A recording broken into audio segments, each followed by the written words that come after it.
घुसपैठियों के खिलाफ यूपी में बड़ा एक्शन देखा जा रहा है। इस वक्त रोहिंग्या और बांग्लादेशी घुसपैठियों पर शिकंजा कसा गया। सीएम योगी के निर्देश पर चेकिंग अभियान चलाया जा रहा है। झुग्गियों में रहने वालों के दस्तावेजों की जांच इस दौरान की जा रही है।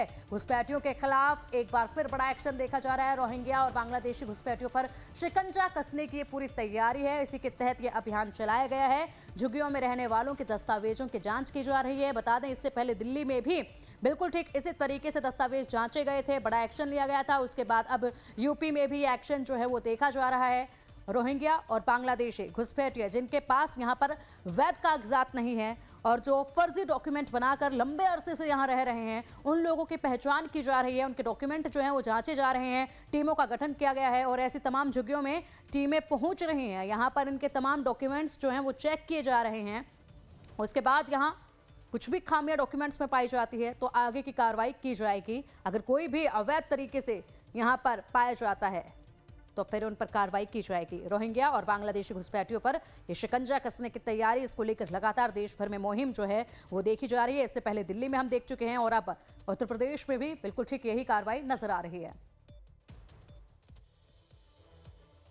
सुप्रीम कोर्ट ने घुसपैठियों की याचिका पर कड़ा रुख दिखाते हुए कहा है कि उनके लिए लाल कालीन नहीं बिछाया जा सकता। सुप्रीम कोर्ट में 5 रोहिंग्या घुसपैठियों की बंदी प्रत्यक्षीकरण याचिका पर सुनवाई करते हुए ये बात कही गई है। सीजेआई जस्टिस सूर्यकांत ने इस दौरान कड़ा रुख अपनाते हुए कहा कि अवैध रूप से घुसपैठ कर आने वालों के लिए लाल कालीन नहीं बिछाया जा सकता। एक तरफ सुप्रीम कोर्ट ने घुसपैठ पर कड़ी टिप्पणी की है तो दूसरी तरफ यूपी सरकार पहले ही सख्ती दिखा रही है और एक्शन के मोड में भी नजर आ रही है।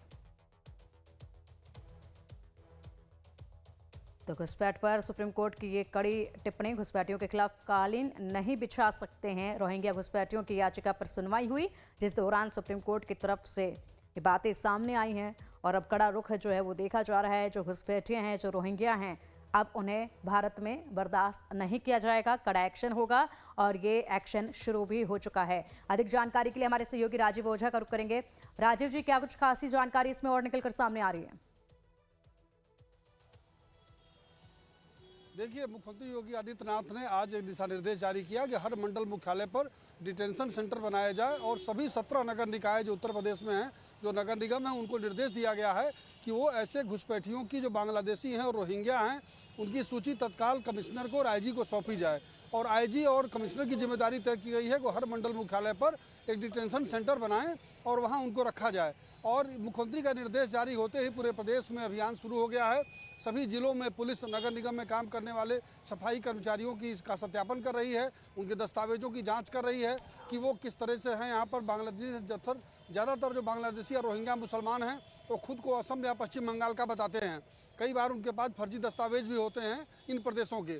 आज उन्हीं दस्तावेजों की जांच का अभियान शुरू हो गया है और ये वेरिफिकेशन होने के बाद जहां भी पकड़ में आएंगे उन्हें उस डिटेंशन सेंटर में रखा जाएगा। और एक बड़ा अभियान है जो पूरे प्रदेश में शुरू हुआ है। जो सबसे बड़ी घुसपैठ की समस्या थी जो प्रदेश में, वो बांग्लादेश और जो म्यांमार से आने वाले रोहिंग्या मुसलमान थे जो बांग्लादेश के ही थ्रू यहाँ पर आए हैं, वो सभी यहाँ नगर निगमों में सफाई कर्मचारी के रूप में अपना काम पा जाते थे। तो रोजगार का अवसर मिल जाने की वजह से वो बड़ी संख्या में आकर के यहाँ अपनी जगह बना ले रहे थे। अब इन नगर निकायों को निर्देश दिया गया है कि इन्हें चिन्हित करें और इनका वेरिफिकेशन के काम में पुलिस को भी लगा दिया गया है कि उनकी सूची लेकर के पुलिस उन्हें वेरीफाई करेगी कि वो मूल रूप से कहाँ के हैं और नगर निगम की आंखों में धूल झोंक करके वो यहाँ काम नहीं कर पाएंगे आगे चल करके। जी बिल्कुल। और सबसे खासी बात राजीव जी ये है कि जब ये कार्रवाई की जा रही है तो एक ऐसा नेटवर्क भी जो है वो चल रहा है हर राज्य में, जो कि फर्जी दस्तावेज बनाने में काफी माहिर है। फर्जी दस्तावेज दिए जाते हैं तब जाकर ये लोग इतने वक्त तक, इतने लंबे वक्त तक यहाँ पर रहते हैं, सरवाइव करते हैं। तो उस नेटवर्क का भांडाफोड़ करना सबसे ज्यादा जरूरी है और सबसे पहले ये कार्रवाई होनी जरूरी है। जी बिल्कुल। देखिए, उत्तर प्रदेश में तो एटीएस और एसटीएफ लगातार इस काम में पहले से लगी हुई है और यहाँ पर कई बार ऐसे बड़ी संख्या में ऐसे गिरोहों की धरपकड़ हुई है कि जो बांग्लादेशियों को अवैध रूप से जो यहाँ आने वाले घुसपैठिए थे उनके दस्तावेज यहाँ बनाते थे और उनका फर्जी आधार कार्ड, मतलब फर्जी दस्तावेजों के आधार पर उनका आधार कार्ड, यहाँ तक कि पासपोर्ट तक उनका बन जाता था। यानी वो फर्जी दस्तावेजों के जरिए पासपोर्ट हासिल करके खुद को भारतीय बताते हुए ठीक है। यहाँ पर रोजगार करते थे, विदेशों तक भी जाते थे, कई बार वो खाड़ी के देशों में भी जाकर के रोजगार हासिल कर लेते थे। उनकी जांच पहले बिल्कुल से बिल्कुल यहाँ पर चल राजीव रही जी, थी। आप इस पूरी ऐसे कई कार्रवाई गिरोह पर पहले से नजरें यहाँ पर बनाए रह चुके रखिएगा, अपडेट आपसे हम लेते रहेंगे और फिलहाल के लिए आप बने रहिएगा हमारे साथ, क्योंकि आगे और भी कुछ महत्वपूर्ण खबरें हैं जिन पर जानकारी आपसे लेनी है।